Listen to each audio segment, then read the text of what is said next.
Hello, everyone. This is Meena Puri, your host of Igniting Change, Finding Your Fire, a weekly podcast that's inspired by my clients and by my own experiences and what kind of shows up. A topic that comes to mind that I should talk about. So today's episode is going to be about unconditioning. Actually, no, scratch that word. It's about redefining love.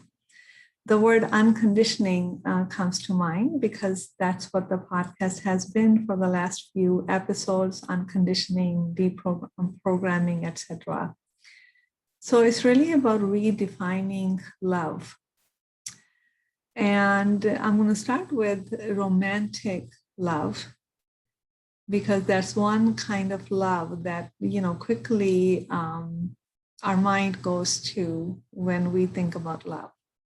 So in our 20s, the definition, or even 30s, the definition of this romantic love was quite different. It was about, being in love and what the other person can do for me, or what I might be able to do for the other person. And then it became into, the flowers, the remembrance of important dates, and expressing your love through gifts, until that kind of goes sour for, I think, if not all, most of the relationships, because it becomes difficult to live by, to be bound by a definition of love by another person. That you don't love me if you don't buy me flowers. You don't love me if you don't tell me you love me every night, or this is how I feel loved, and you don't love me because you're not expressing your love in the ways that feels like love to me. So, here's all the relationship stuff. But the point of that is that part of that, there's lack of consciousness. So what I mean by lack of consciousness is a lack of depth, or a deeper understanding, or an awareness of what it is that we are creating in our love romantic relationships by what we are bringing into it. When there is an expectation that must be met by the spouse, and it must be met in a way that we see it, it's not love. That's a tall order to live by for, I think, any spouse on a long-term basis. I think that kind of stuff gets old. And then we, in those times, it seems more like marriages seem more like a business deal rather than love.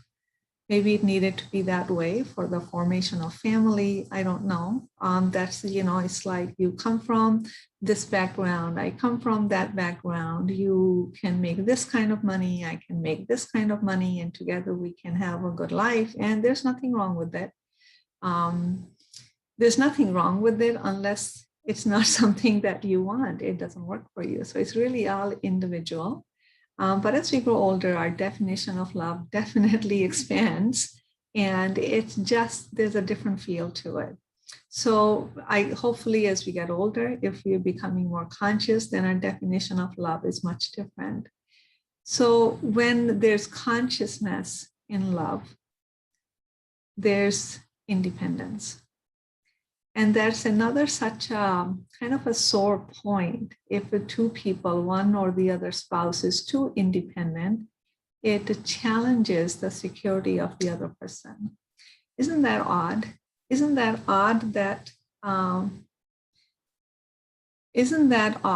we would be bound by this kind of love? But we do it all the time. So it's always fascinating to me in any dating relationship or any relationship that, this she or he is too independent, doesn't ask me, doesn't need me. and doesn't share with me. And, it's so to me, there's the control. When consciousness is missing in love, you know what takes place? What takes its place is control. Because control comes from fear that I may not be enough for my partner, fear that my partner may not be enough for me, fear that my partner may leave me, fear that I might leave my partner, or fear that my partner is so good, if I don't treat him or her well, someone else is going to steal it. That's kind of what happens. I remember, dating somebody who literally told me that, oh my God, I've hit the jackpot. And, the the momentary appreciation for me was, wow. And then, the control started to happen. So the control is, wow, I've hit the jackpot. I want to hide it. I don't want anybody to see it because someone might steal it. And secondly, the jackpot might realize she or he is a jackpot and realize, what the heck am I doing with you? So it doesn't matter how glorified it looks, but when there's consciousness, a depth and a lack of awareness and is missing, control will find its way into that kind of love. So I'm not sure if it remains love any longer when it becomes about control, about dependency, and then the relationships become dysfunctional. Again,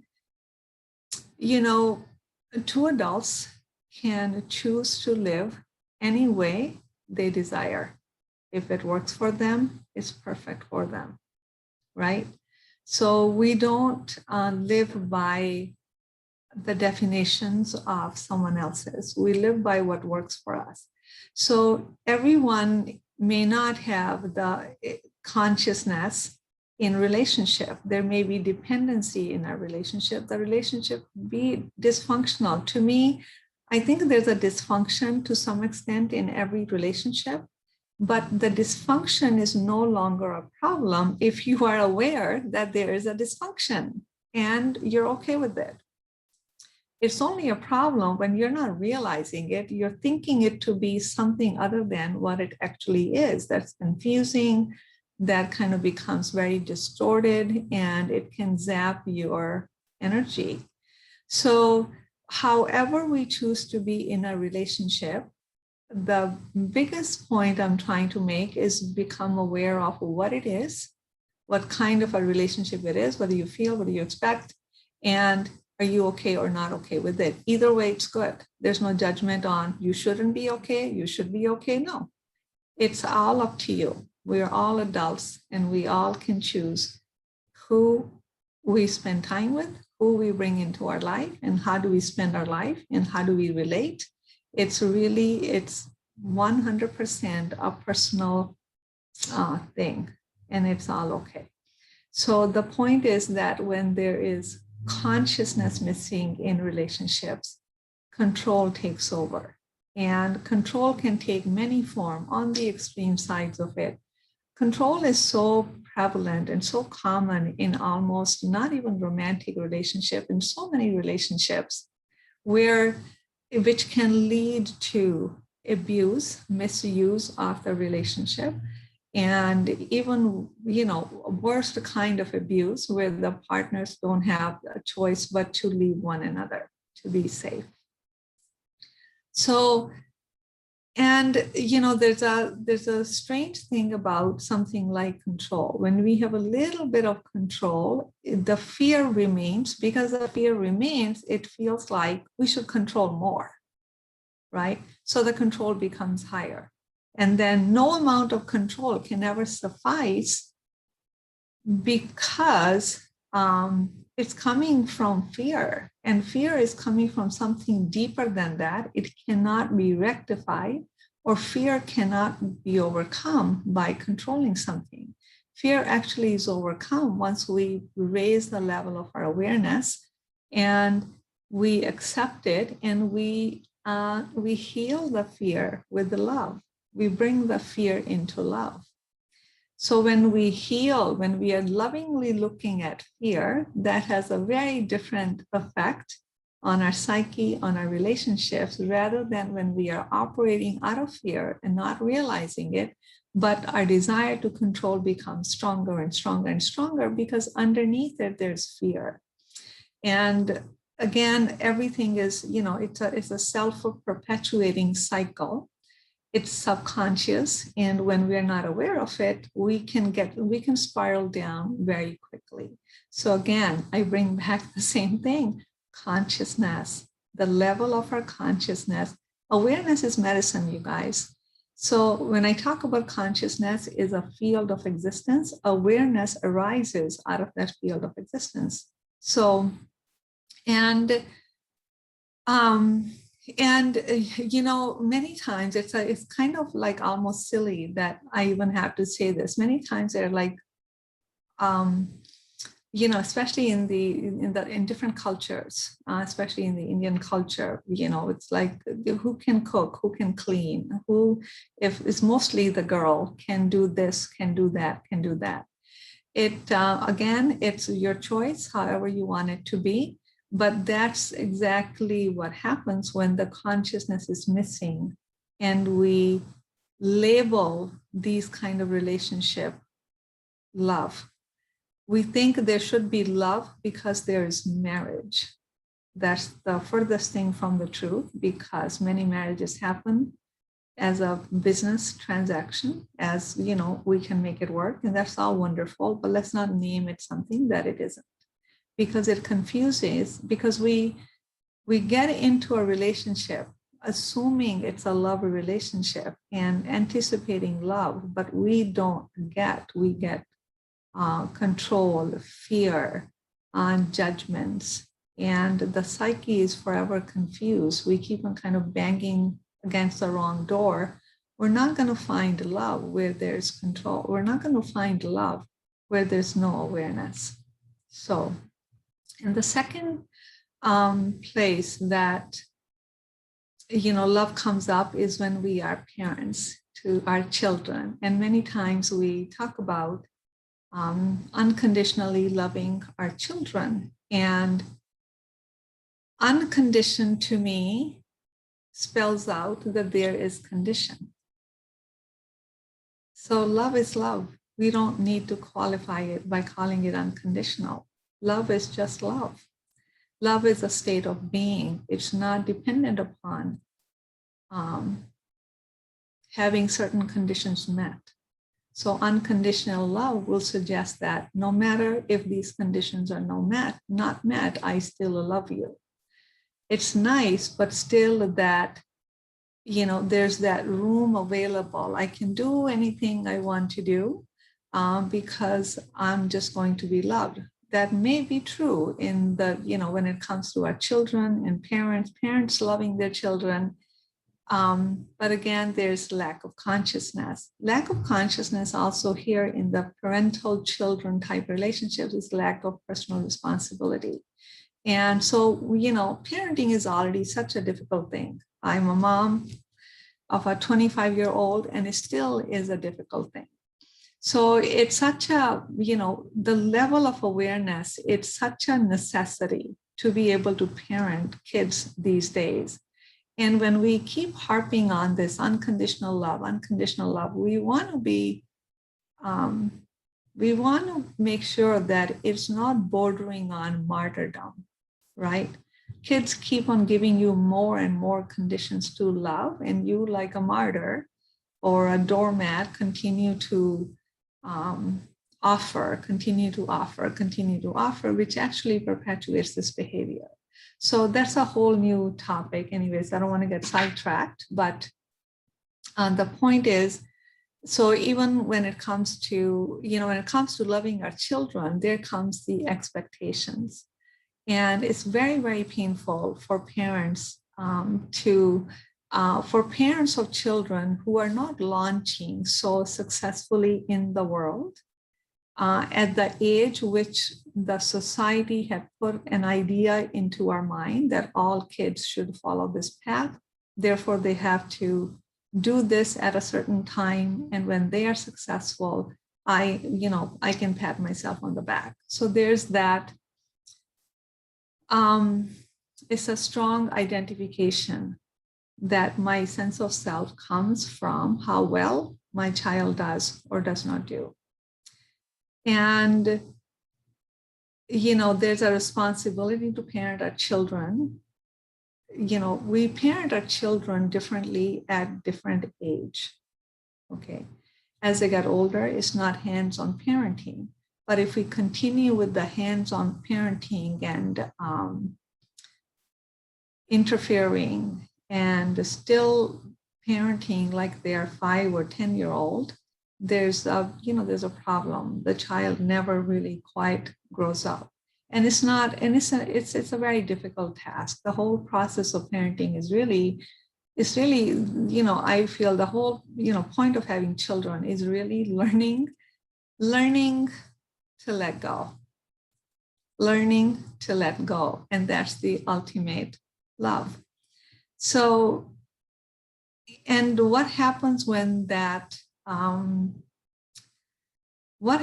consciousness is missing in love? We want to seek it from someone else naturally. There's a gap in the psyche. It doesn't care where it gets that fulfillment from. It'll latch on to someone who we perceive is going to fill that gap. So it devoids us of self-love. When we are devoid of self-love, we attach on to many times our children, expecting to be loved because, after all, we love them unconditionally. They've got to love us back. And that kind of forms another kind of unhealthy attachment, which kind of impacts the children in a negative way, and it zaps the mother's or the father's energy. So it's really tuning into, is my sense of self coming from? In the case of romantic relationship, is my sense of self coming from how my spouse is, what my spouse does? I think in most of the cases, our sense of self, because we raised our children, we think that they should at least follow our path somehow and make us proud. And it doesn't happen all the time in the way that we expect or in the time frame that we expect. So it's really being mindful about, is my sense of self coming from the success or lack of success of my children? And children and parents are, especially mothers, are highly tuned because of the shared blood, the shared DNA. Mothers are very close to their children. I can sense when something is up with my kid, and I don't every time enjoy that knowing, because it's like, oh my God, I don't want to know. But the point is that at some point there's got to be a detachment, a healthy detachment, where you raise your children, you teach them everything you know, then you have to give them the room and the space to explore those teachings, to test those teachings in their own time, in their own space, so they can grow to rely on their own sense of knowing. They can grow to rely on their own sense of wisdom. They can become fully whole individual beings who are not dependent upon the mother's approval or somebody else's approval. It's something to look for guidance. It's something to feel always empty and needy, and needy of your parents' approval. So that's something to pay attention for. Again, there's that lack of consciousness. So it is so important, especially, when we are parents, for us to heal our wounds, because we begin to then latch on to our kids in all kinds of unhealthy ways to kind of fill the gap in our psyche that the wounds have created. So it's really important to heal our self-worth. And it's really important to have your own sense of self and trust that your kids are actually picking up more on how you are living your life rather than the continuous advice, which they absolutely detest. And So, parenting is tough. Being a mom is not for the weak of heart. I know that. And it's a trying thing many times.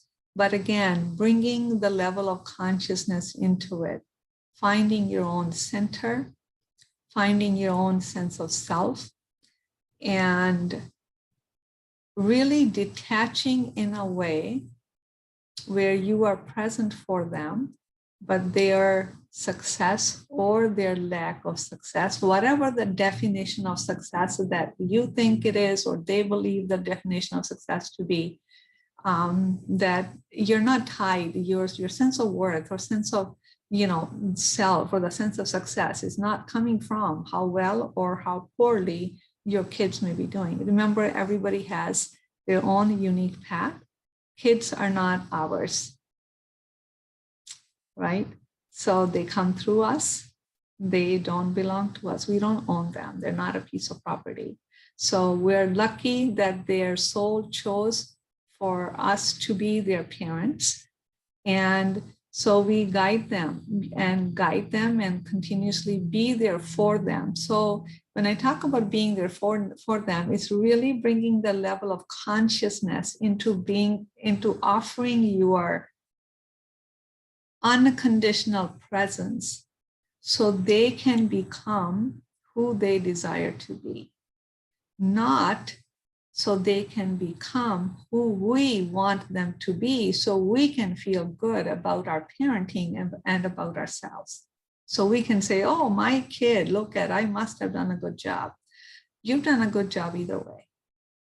Okay, you've done a good job either way. To raise children is it's a very commendable, underappreciated job that you have, especially mothers. And that's, as the kids grow older, you become more of a teacher rather than a parent who continuously wants to know, who continuously wants to modify the behavior, who continuously wants to preach. Kids don't like that kind of stuff. They don't listen to it anyways, up to a point. But there comes a point where you have to step back in your own center and wholeness and feel complete in your own self. So your children can have you as a model as to how being an adult looks like. When we have all kinds of cords attached to our children, it zaps their energy. They continuously are bombarded with that energy, with that voice in the head. You're doing this wrong. It's like that critical parent who's always riding on their shoulder. Some of us as adults have experienced that critical parent. We don't want to give the same to our children because we didn't enjoy it so much, right? So again, the consciousness parenting, consciousness relationship require that we become really present, that we heal ourselves, and that we begin to trust. And we don't want to be, as much as we do as a mother, I know there's not a thing I wouldn't do for my kid, but you really want your children to have other resources. You don't want to be the only resource for your child because they may not come to you for everything because of that relationship. They want to prove something to you. They want to come to you when they're all successful. It's like, look, mom, dad, I did it. So, everybody is a lion in their den. Somebody wants to do, explore things in their own way, and this is their path. So again, bringing consciousness into your relationships with your children, bringing consciousness into the relationships, romantic relationships, is really a way to expand our definition of love and enjoy the relationship so much more because of that. Relationships, it cannot be a bondage, right? Who would knowingly want to put themselves in a prison, right? I wouldn't. Why would knowingly you want to be put in a prison of a relationship where, you are controlled this way, controlled that way, where this is not good enough? Like, it's not needed. It's not needed. We don't need to live that way anymore. So when we bring more consciousness into the relationship, when we become more conscious, we're hold on to our voice. We are authentic in who we are, and we're not afraid to speak out about our needs or expectations or what we would do, what we would not do, what we would put up with, what is an absolute no-no, there's zero tolerance. When you bring that kind of a confidence into a relationship, you really are training the partner to teach them how to treat you, number one. Secondly, you're giving them a model, an example of what a conscious person or a conscious partner looks like. So any relationships without consciousness, they're just perpetuating our fears. They're perpetuating our fears. They are passing our wounds on to the next generation. They keep on, circulating the same old negative energy. And we can stop anytime we bring the level of consciousness. It's consciousness that gives us, it's really consciousness that allow us to redefine so many things. So what is consciousness?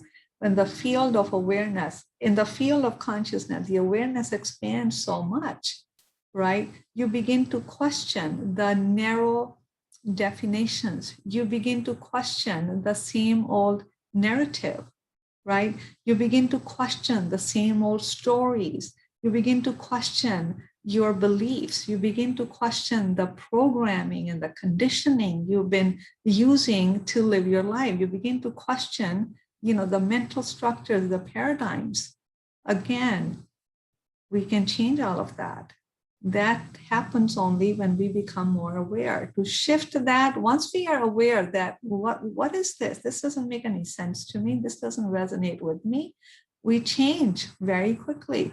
Just by a little bit of practice, we kind of become a different version, more conscious version of ourselves. And when we bring more consciousness into ourselves, we bring consciousness into our relationships. Our relationships heal.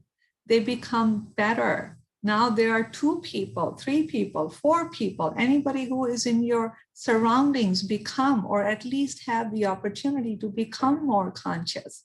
So it is such a key. It is such a key in healthy relationships. There's such a key in healing our relationships is really to expand our mind, expand the level of our awareness, and think deeper, understand better, and begin more affluent with tuning into what it is that we are feeling, and how do we use the feelings as a compass to find the words to navigate our voice. And these little things, they're just going to give us the strength, the knowing where when you go, when you are in the middle of a murky relationship, in the middle of a challenging relationship or a challenging conversation, you bring that level of consciousness, that strength, that inner knowing with you, and it can change the game altogether. It can totally change the conversation. It can totally take the conversation into a whole new healthy direction that you and your partner might really enjoy it. You and your children might really enjoy it. So begin to bring consciousness into your relationships. Any relationships that are devoid of consciousness, it's a breeding ground for control. And as you know, control, fear is the darkest energies that have been plaguing our world, and it's coming more and more to surface, and it seeps, it finds those dark spaces, and things become more fearful, more controlling, and it just, again, we keep perpetuating the dramas and the traumas, and there's another way to be, and we've known that, and now it's the time to really know it and practice it. The ancients knew it. The ancients knew the secret to a healthy, joyful living relationships, our relationships with romantic relationships with our children. And then this changes It transforms all of our relationships. How are we in relationship with nature? How are we in relationship with the supreme intelligence, God? How are we in relationship with ourselves? How are we in relationship with food? Ultimately, everything is a relationship, right? So we bring consciousness into anything and everything that we are interacting with. And then what we are interacting with and how we are interacting with it, it transforms. Fear turns into love. Doubt, worry turns into trust. Judgment turns into respect. Taking ownership of what we feel, standing our ground with love and confidence, so the other person has an opportunity to do the same. So thank you so much. And you can, meditation is a great way to up the level of your consciousness. You can download a free heart-based meditation from my website. There's also 21 guided meditations that I have at a very nominal fee that you can download and get a guided meditation once a day for 21 days. And it really kind of helps you clean out all the mental debris that we carry with us, and then we carry that with us into every relationship. So thank you so much for watching. I'm Meena Puri, AyurvediChealingCenter.com. See you at the next podcast.